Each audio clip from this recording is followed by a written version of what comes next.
चंचल और शोभित ने प्यार करने से पहले कभी कुछ नहीं सोचा था, लेकिन एक बार प्यार हो जाने के बाद दोनों बहते पानी की तरह आगे निकलते गए। शोभित ने जल्दी ही शादी करने के इरादे से MBA के ऐसे इंस्टीट्यूट में एडमिशन लिया जो नौकरी दिलाने का वादा करता हो। शोभित हड़बड़ी में इसलिए भी था क्योंकि चंचल के घर वाले लड़का तलाश कर रहे थे। किस्मत और मेहनत रंग ला रही थी। बड़े MBA कॉलेज में दाखिला मिलते ही दोनों के मुरझाते मन में पानी की छींटें पड़ गई। एकदम ठीक हो जाएगा, लेकिन हिंदी फिल्मों की तर्ज पर नाटकीय मोड़ आना ही था, सो आया। कोर्स में दाखिला लेने के 1 महीने के भीतर ही चंचल की शादी तय हो गई। चंचल बहुत ही घबराई, वो दोनों ही बहुत घबराए हुए थे। जी में आ रहा था कि फौरन भागकर शादी कर लें, लेकिन नौकरी नहीं थी और किसी वजह से दोनों के बढ़ते कदम ठिठुर जाते थे।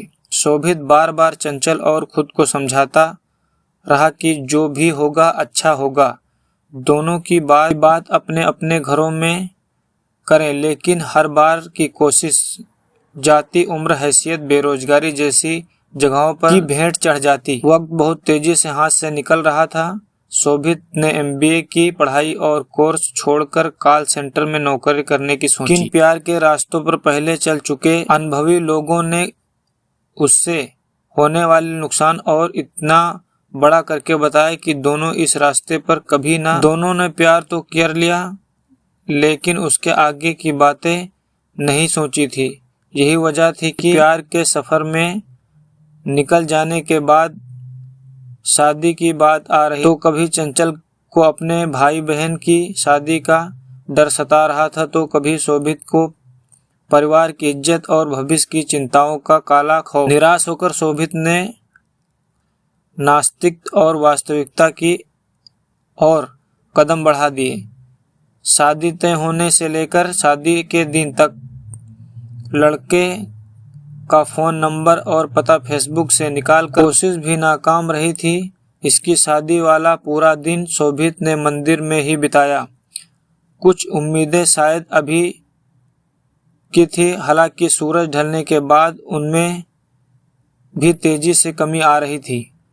हिंदी फिल्मों को शोभित ने अपनी जिंदगी में कुछ ज्यादा ही उतार रखा था, इसलिए शाम होते ही आखिर सलाम करने पहुंच गया मैरिज हॉल। दुल्हन के तैयार होने वाले कमरे में किसी तरह पहुंचकर उसने बोल दिया कि मैं स्टेज पर आऊंगा, मुझे गले लगा लियो। मेरी थोड़ी पिटाई तो होगी, लेकिन सब ठीक हो जाएगा, शादी कैंसिल हो जाएगी। इतना कहकर शोभित तीर की तरह कमरे से बाहर निकल गया। शोभित का जोश दोबारा जाग चुका। अब यह शोभित का ब्रह्मास्त्र। जयमाल होते ही वो स्टेज पर पहुंच जाता है। उसके मन में ब्रह्मास्त्र के चलने के बाद पिटने का डर तो था, पर साथ में सफलता की उम्मीद भी। स्टेज पर उसके करीब पहुंचा, उम्मीद थी कि वो गले लगा लेगी। शोभित ने चुपके से इशारा भी किया, लेकिन उसके चेहरे पर कोई भाव नहीं था।